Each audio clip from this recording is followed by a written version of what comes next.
Good morning, good morning. Please sit down at the table so we can get you in on the camera. I would like to officially welcome, as president of this group, I would like to officially welcome the Stevens to our community. We are excited about this. I think we don't have any surprises left because somebody can't wait their turn. But we're going to have a good day, I think, and a lot to talk about and some things to share with you that maybe you didn't know. I wish your cousin Ann could have come as well, I think. Well, I will have to try to encourage her, so maybe... A separate trip. We don't mind another party. We're good at that. Unlike me, she's retired now. She has a little bit more time on her hands. Great. Well, but we have to, what we're doing here is making a museum that's going to honor the people and the businesses of Blue Rapids. It's not going to be, we're not going to take just everything. It's everything that comes to us needs to have a story.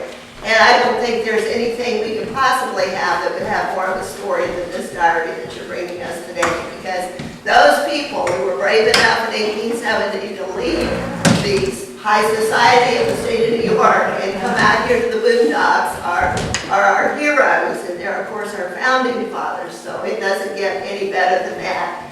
We get a lot of good comments about the diary that we're running, of course, in our newsletter. People are enjoying that and commenting on things as it comes out, and we'll be running some more in September, so we've really enjoyed that. I think everybody around here has as well. So we are going to start, and Don would like to talk first, I think, and he's got some information for you. We'll talk to some other people here, and I'm trying to. What happened, we had some good company not too long ago, but we had 5 conversations going, each one of them pertinent to the community, and the camera didn't get them all, and so we missed out. So I think we're going to take turns talking like we were 4th graders today, if you would, please. Don, are you ready? Okay, in other words, I'm going to talk to John here for Yeah. a few minutes. Yeah. And I was just explaining that we do have some records here of his relatives that are buried in this area, and I just gave him some records from Prospect Hill Cemetery. I also found some records at Stevens, and you can look at those, John. I'm not sure if those people are related to you or not.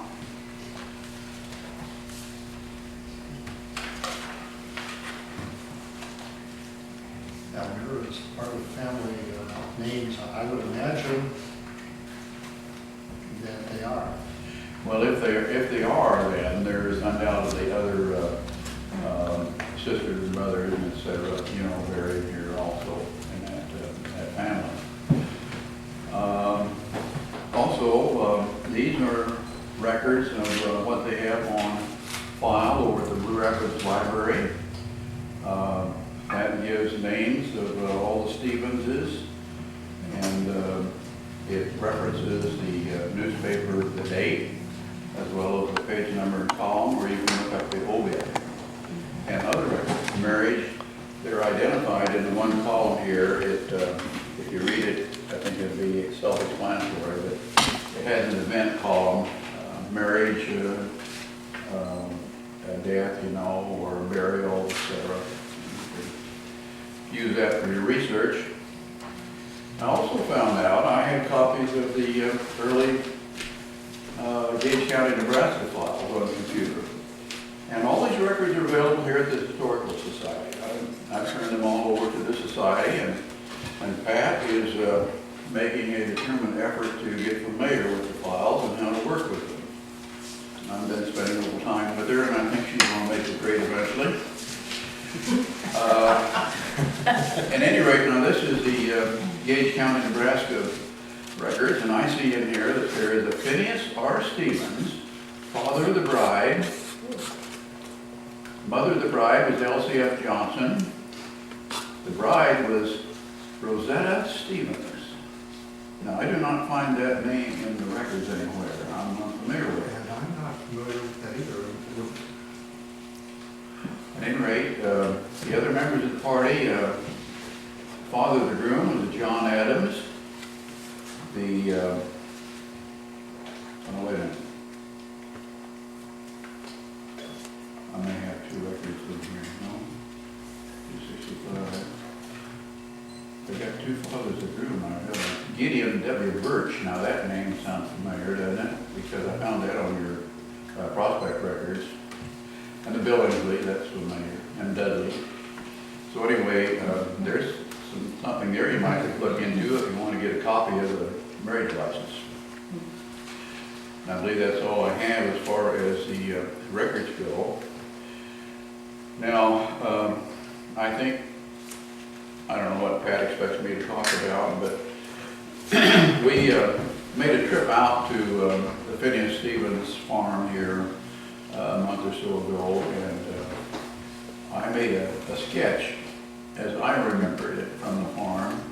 And this is my cousin, Marjorie Dolan Potts, and she lived her young adult life on that farm, and she has firsthand knowledge of it.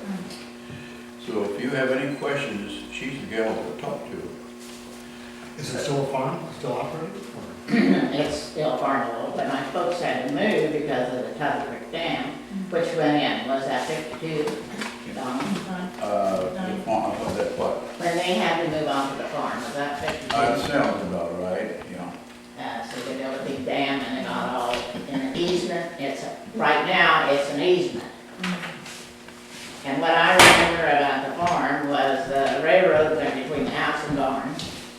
We lost many pets on that railroad because, of course, we milk cows and they would follow you, across the railroad track. But I have more memory of, wasn't there an Edna Stevens? Yes. And I stayed with her in my 6th grade. And I can still remember, I was telling my husband, we never had, she was very, very old-fashioned. Does anybody remember Edna Stevens? She lived right across the street from where the clinic is. Okay, was she the same as Anna Stevens? Well, she banded birds. I tell you what, all I remember is it was Anna Stevens who used to come to the bank all the time. And I don't believe she was ever married. No. And she was a real nice woman. And I remember when she passed away, but I remember her coming in. She was always by herself. But is there a record of Edna Stevens? Yes, Edna, I think, is listed here in Prospect. Edna May. Well, anyway, I have more memories about her than the farm because I went there my 6th grade because folks didn't want to bring me into the rapids with a car, back then. And she banded birds and she'd sit by the window by ours and she had this little box out there and she had a string and she'd watch for birds and she'd jerk it. I remember that. I think that's the woman. That's the same woman. And then when we would go to bed, we didn't have any heat. And we heated a brick every night and wrapped it up in a piece of material with papers around it. She was very, very old-fashioned. Well, that's I interesting. remember. I guess bird banding must have run in the family because my grandfather, her brother, that was one of his pursuits, was bird banding. Matter of fact, he was quite a reputed ornithologist. But she had a stick kind of like that held the trap up that she had. It was a little square box, and then she'd watch those birds, and she'd yank that, and then she'd catch the bird, and then she'd bring it in and band it. Now, those are the things I really remember, of course. Was she was your My grandfather's sister? Yes. Okay, who never married She me. never married. Yes. She was very old-fashioned and very The nice. way I remember the farm. In fact, we'd use the jelly out of the jar, my folks always brought things in to eat. And she'd take that jelly jar and take a spoon and put water in that, Yes, to make sure she got every little. bit out. I It can just, sounds like the Stevens that I know. well, that's about all I have to offer, and Donald done a real good job on this diagram. Is there anything there that you remember different, Marjorie? No, So the homestead itself, that they started, you lived in Yes. the home? But the home was then demolished when the easement was put when in? they came through, they tore everything out of there. but now it's rented. See, easement, it's on the easement ground, they have an opportunity to flood that. I see. Yeah, sure. The only evidence you will see of buildings out there is now in the cornfield, where they covered up the huge stones from the barn. That's about, Pass that on around when you get through whatever. Well, I'm a bit of a disadvantage because the Stevens have always been known as rather terse people, and my grandparents, I didn't, my grandparents were in North Dakota, in Fargo. My grandfather, Orrin, would have been Edna's brother, and he was professor of botany there at North Dakota State. And obviously did not want to stay as a farmer, so he moved out. And I think there, for a period of time, there was a bit of an estrangement between him and Phineas. oh, And that's just the impression I have, but he was very, very sparse in any discussion regarding the family back in Kansas. So I didn't get a lot of family history. But I do remember as a young boy going to Fargo and he rather unsuccessfully attempted to teach me bird banding. yeah, we're gonna go that far back. But I remember that, and he was very, very skilled at it. Now, I don't remember why the folks moved up there, do you, Donald? They lived down there where Miller's used to live. Well, He lived in that stone house across the road there at one no, time. no, you're mistaken. He lived They there. moved there from down, let's see. Hall Brothers brought the farm, don't you know? Down south where Miller's used to live and the folks lived there, and then they moved up there, but I don't know whether the Stevens was deceased or not. And they lived there till Tuttle Creek came through. I don't know either. I can tell you that And, Dave Phineas died to be in the record here. and then you said something about the Rock House. Well, Dad was so upset over Tuttle Creek, don't you know, that he'd have to move to town, so I personally came up and helped get that old rock house ready for him. Don't you remember that, Donald? He'd go out there and feed his dogs and his horse, he had Shetland Well, I ponies. remember him living in that house there for a while. Yeah, and then he'd come in town and eat with Mom. That was They wasn't divorced. that was a cold house. I mean, it was a pretty rustic living there. Outdoor privy and, you know, back in those days, and wood heat and wood cook stove and divorce clothes, I suppose. I don't know whether your mother used a wringer and tubs at that time. Mom never She lived did. there. Mom never Oh, lived she there. never lived there. No. Dad would just live there because he was so upset that he was going to have to move to town because of Tuttle Creek. And so we got a little bachelor place for him to live, and he had those Shetland ponies, and his cows would come down to the tank to drink water, and, well, we're taking the floor, go ahead. I'd like to mention one more thing about the farm that Phineas lived on there is the dug well. Oh, yeah. That was quite item to talk about back in those days. There weren't too many dug wells around, and he was very proud of that dug well, as well as If you've gone through the diary, it talks about him digging that well.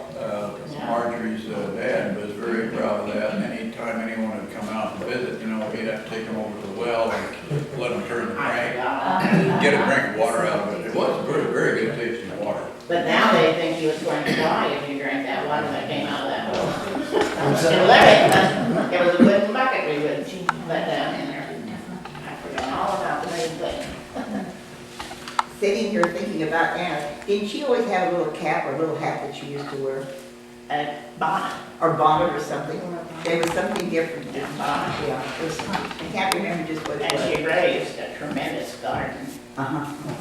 But I don't want to take the floor. Okay, but I had to ask you that question because When your memories come in, then I forgot to dug well. Yeah. So was We her, can't think of it. was her name Anna or was it Edna? Now I'm getting Well, confused. see, It's I'm Edna. Edna. Edna. Edna May. Edna May, okay. which is curious because Dudley's See, I wife, who's can't still help- living, His uncles. my oldest uncle is Edna.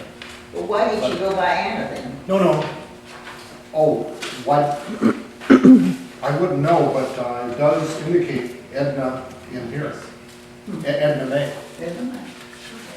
One of the girls did have a nickname, I can't recall what it is, I think it's in one of the records here. They had a second nickname. There was quite a tragedy with one of the children, Cecil. Cecil. He was, I believe, about 9 years old and crushed by a horse in the Yes. barn. And he was the youngest, I believe. Yeah. Yeah. Maybe everybody here heard the story, but I thought maybe I would just repeat it in case. How I came upon the diary was in doing some genealogy research on going back actually much further than that.